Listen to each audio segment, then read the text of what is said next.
ಮೂಡುಬಿದಿರೆ ತಾಲೂಕಿನ ಇರುವೇಲು ಪ್ರದೇಶದಲ್ಲಿ ಅಕ್ರಮ ಮರಳುಗಾರಿಕೆ ನಡೆಯುತ್ತಿದೆ. ಕೆಲವೊಂದು ಪಂಚಾಯತ್ ವ್ಯಾಪ್ತಿಯಲ್ಲಿ ಕೆಂಪು ಕಲ್ಲಿನ ಅನಧಿಕೃತ ಕೋರೆಗಳು ಕಾರ್ಯಾಚರಿಸುತ್ತಿರುವ ಬಗ್ಗೆ ದೂರುಗಳು ಬರುತ್ತಿವೆ.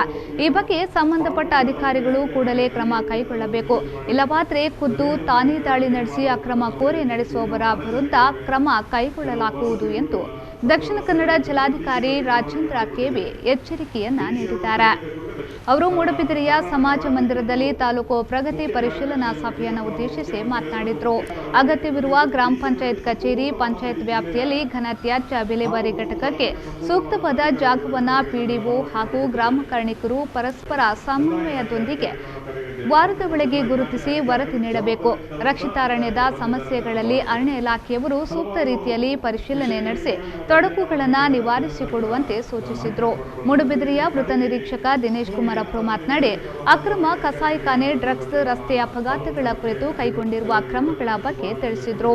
ಅಕ್ರಮ ಗೋ ಸಾಗಾಟ ಪ್ರಕರಣದಲ್ಲಿ ವಶಪಡಿಸಿಕೊಳ್ಳುವ ಗೋವುಗಳ ಆರೈಕೆಗೆ ಸೂಕ್ತ ವ್ಯವಸ್ಥೆಯ ಕೊರತೆ ಇದ್ದು ಸರ್ಕಾರದ ವತಿಯಿಂದ ಗೋಶಾಲೆ ತೆರೆಯಲು ವಿನಂತಿಸಿದರು.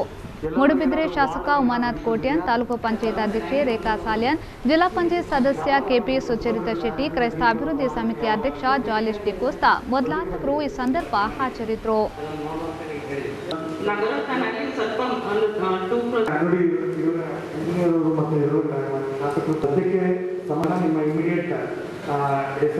ಜನರಲ್ ಫಂಡ್ ಒಳಗಡೆ ನೀವೆಲ್ಲ ಪ್ರಾಜೆಕ್ಟ್ ಅನ್ನ ರೆಡಿ ಮಾಡಿ ಸಾಹೇಬ್ರ ಮುಖಾಂತರ ಸರ್ಕಾರಕ್ಕೆ ಕಳಿಸೋ ವ್ಯವಸ್ಥೆಯನ್ನು ನೀವು ಮಾಡೋಣ.